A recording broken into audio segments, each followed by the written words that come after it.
Je fais cette vidéo parce que j'aurais bien aimé avoir une vidéo comme ça avant de me lancer. Donc dans un premier temps, je vais parler un peu des erreurs que j'ai faites lorsque j'ai monté ma première société avec mon associé, mais peu importe, c'est la même chose si on est tout seul. Dans un deuxième temps, je vais parler un peu des prérequis, on va dire, avant de monter une société. Et dans un troisième temps, je vais parler simplement de comment s'est déroulée la création de ma société. Donc, la première fois que j'ai monté une société, c'était avec mon associé, et simplement, ça a pris 3 mois. Je vous la fais simple, mais en gros, on est passé par un cabinet comptable, on a mis qui a mis du temps à rédiger les statuts, énormément de temps, 2-3 semaines, si je dis pas de bêtises, et ensuite, c'était au tribunal de commerce de Strasbourg, parce que la société était à Strasbourg. Et le tribunal de commerce de Strasbourg est super lent, et bosse encore sur papier, c'est le pire de France.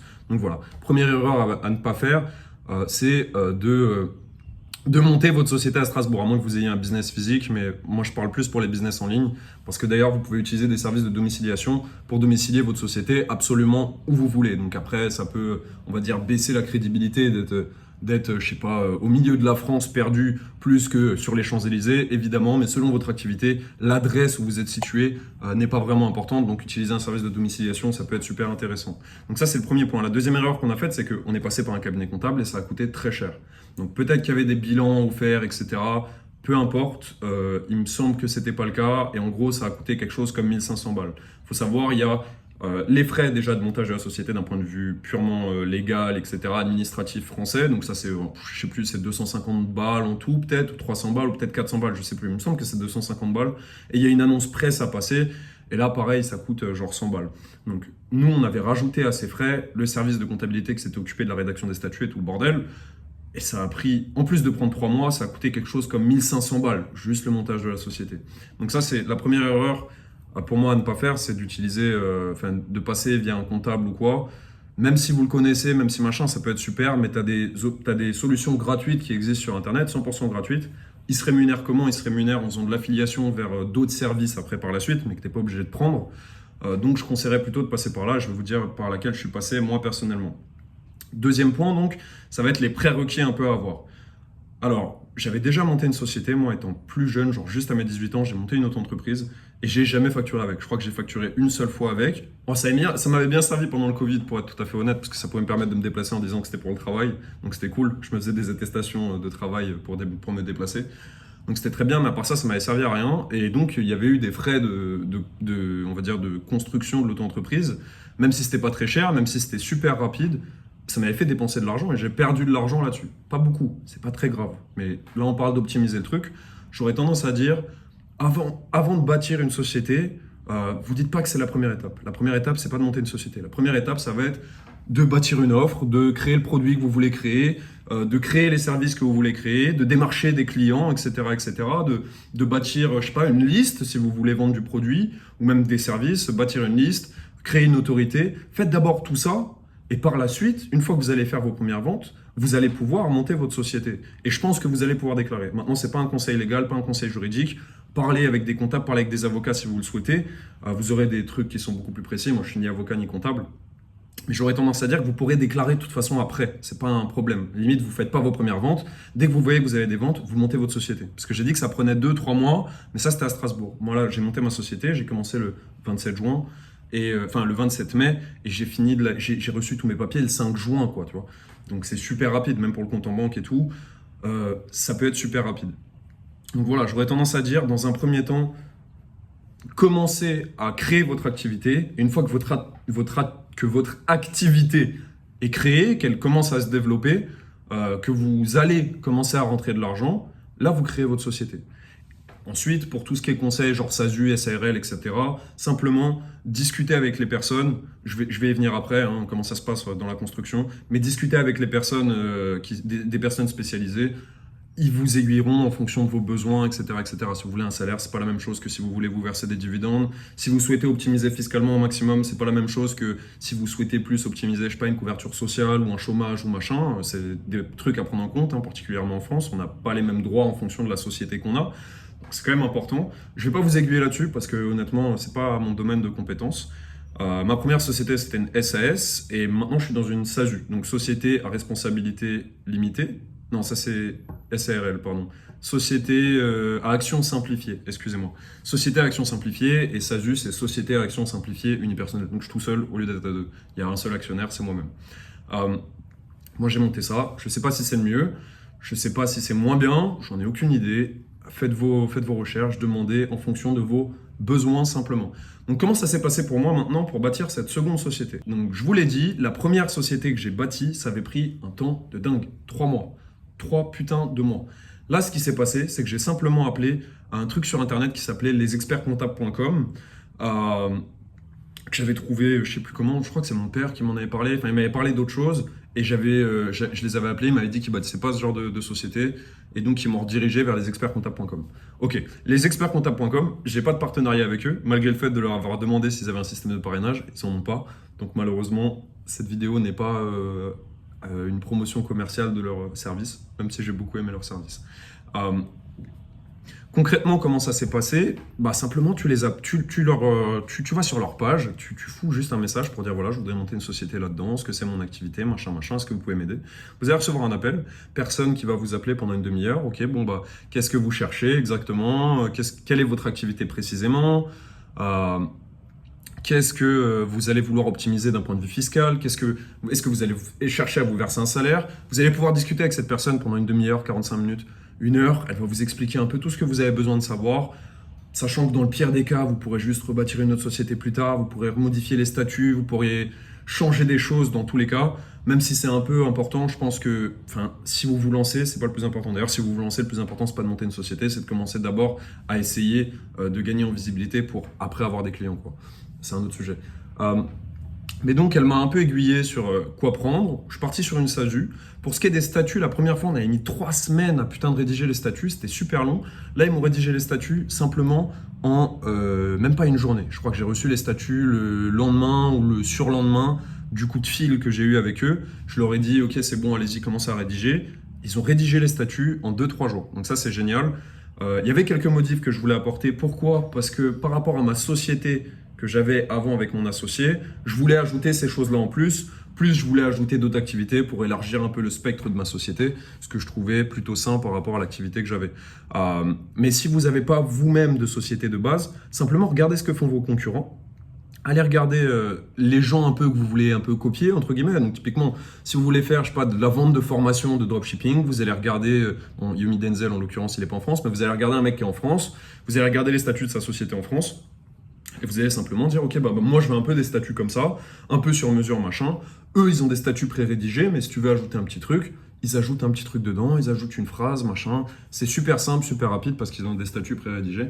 Et en fait, c'est 100% gratuit avec eux. C'est-à-dire que vous allez juste payer les trucs administratifs de l'État. Vous allez payer, je crois qu'en tout, je paye 250 balles pour la création, donc avec les frais administratifs de l'État, qu'on ne peut pas éviter évidemment, et la publication dans un journal. C'est-à-dire qu'on crée une société, on est obligé d'avoir un journal qui publie, dans un journal, une publication genre société machin, créée le tel jour par telle personne, action machin, avec tout le détail du bordel. Factuellement, ça n'a aucun sens, mais c'est la France. Et c'est comme ça la France. Il y a des défauts, il y a des qualités. Et ça fait partie des défauts. L'administratif en France, ça pue un peu la merde. Donc voilà, j'ai monté ça. Je me suis occupé des statuts, je me suis occupé du machin. Ça a pris à peine une semaine, j'ai tout reçu. Et donc, j'ai juste créé un compte bancaire qui est affilié à ma société là récemment. Un compte Conto, ça me coûte 20 balles par mois. Vous pouvez même prendre celui qui paye 10 balles par mois. Après, vous pouvez faire moins de factures, etc. sur mesure ou je sais pas quoi. Donc, c'est pas terrible si vous bossez avec des affiliés notamment. Donc, je sais pas après dans quelle mesure. Selon vos besoins, prenez les trucs. Mais en gros, le compte Conto, je l'ai créé. Pareil, 2 heures après, je l'avais. Et je peux l'utiliser. Donc, factuellement, c'est méga simple de monter une société. Ne croyez pas que c'est super compliqué. Il n'y a pas à passer par un comptable, à faire machin chouette, machin. Parlez avec des entreprises qui vous le font gratuitement, qui ont d'autres services à côté et c'est comme ça qu'ils gagnent leur thune. Lesexpertcomptables.com, c'est très bien pour ça. En fait, moi, la première fois, ça m'avait laissé vraiment un goût amer, 2-3 mois d'attente. Et cette fois-ci, ça a été super rapide. À peine une semaine. Donc voilà, c'est le meilleur conseil que je peux vous donner. Ne vous lancez pas, ne montez pas une société directement parce que ça coûte de l'argent. Ça coûte de l'argent et vous n'allez pas forcément être rentable dès le départ, donc c'est pas forcément une bonne idée.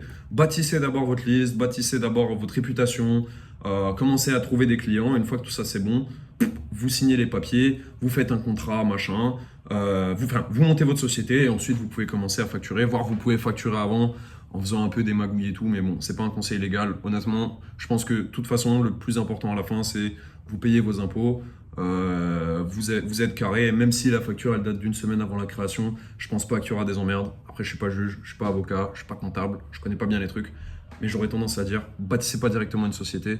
D'abord, commencez à démarrer votre activité, soyez à fond là-dedans, et une fois que c'est bon, une fois que ça roule, bah peut-être, ouais, là, dans ce cas-là, pensez à monter une société. Avant, c'est pas nécessaire, parce qu'en plus, si votre truc ça merde et que vous générez aucun sou, vous allez être là en mode bah, j'ai payé 1000 balles pour monter ma société, mais ça m'a rapporté zéro, les statuts ils sont pas clairs, si je veux modifier les statuts, ça coûte un certain prix. C'est un peu de la merde quoi. Sachant que, bon, attends, je repars sur un autre truc, mais les expertcomptables.com, ils te permettent d'avoir un service de domiciliation à partir de 5 euros par mois, donc c'est vraiment pas grand chose, hein, c'est 5 x 10, 50, c'est à partir de 60 euros par an, pardon. À partir de 60 euros par an, vous avez une domiciliation donc, ailleurs en France, ce qui vous permet de ne pas être dérangé par des clients selon votre activité. Si vous êtes dans le business physique, de toute façon, bah, je ne m'adresse pas à vous puisque je ne connais pas du tout. Je ne veux pas parler si je ne connais pas, mais en gros, si vous êtes dans le business physique, il faut que la domiciliation elle soit dans votre ville, donc ça peut coûter plus cher. Si vous n'êtes pas dans le business physique, que vous êtes dans le business online, globalement, il n'y a pas vraiment de défaut à se foutre, je sais pas, en Meurthe-et-Moselle, si ça coûte 5 euros par mois, foutez-vous en Meurthe-et-Moselle, vous aurez peut-être moins d'emmerdes que s'il y a votre adresse précise, vous allez peut-être recevoir des courriers de haine, etc.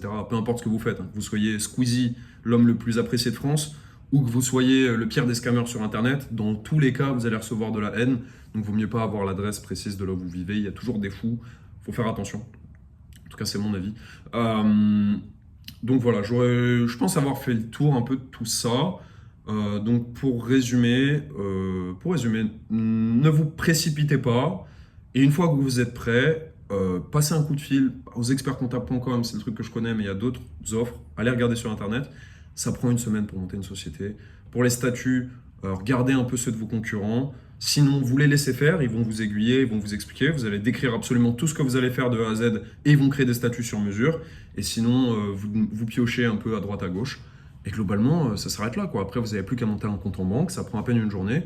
Si vous êtes français, super simple. Donc voilà, beaucoup plus simple que de passer, et donc dernier truc, ne passez pas à Strasbourg, tribunal de commerce de Strasbourg, qui bosse sur papier, qui sont des énormes clampins. Au niveau des vidéos, j'ai pas fait de vidéo, pourquoi? Parce que je publie les vidéos en Thaïlande et j'ai l'impression qu'elles sont moins mises en avant par YouTube.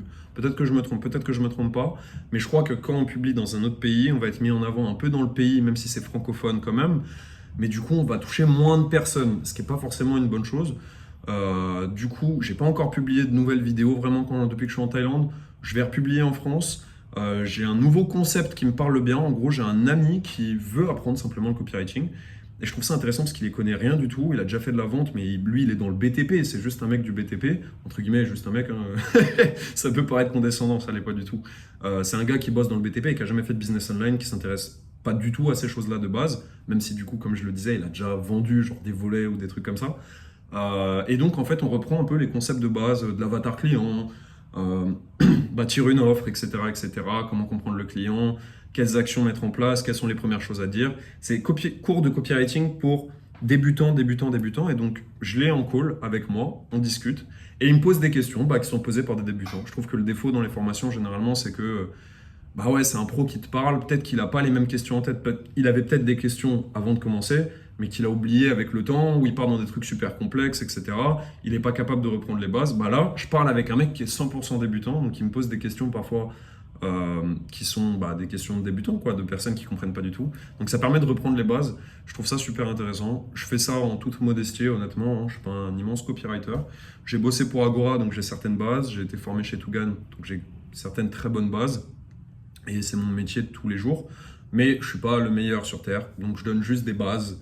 Je reprends des cours de Copy Insider, je reprends des cours de Agora et je partage ça simplement. Et donc ça va sortir sur YouTube prochainement. On a déjà fait une séance de 1 heure et demie, je crois, un truc comme ça. Où on parlait de l'avatar client.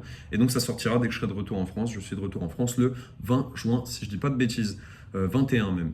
J'arrive à 23h le 20 juin. Donc ça sortira le 21 ou le 22. Et après, je reprendrai un rythme de vidéo.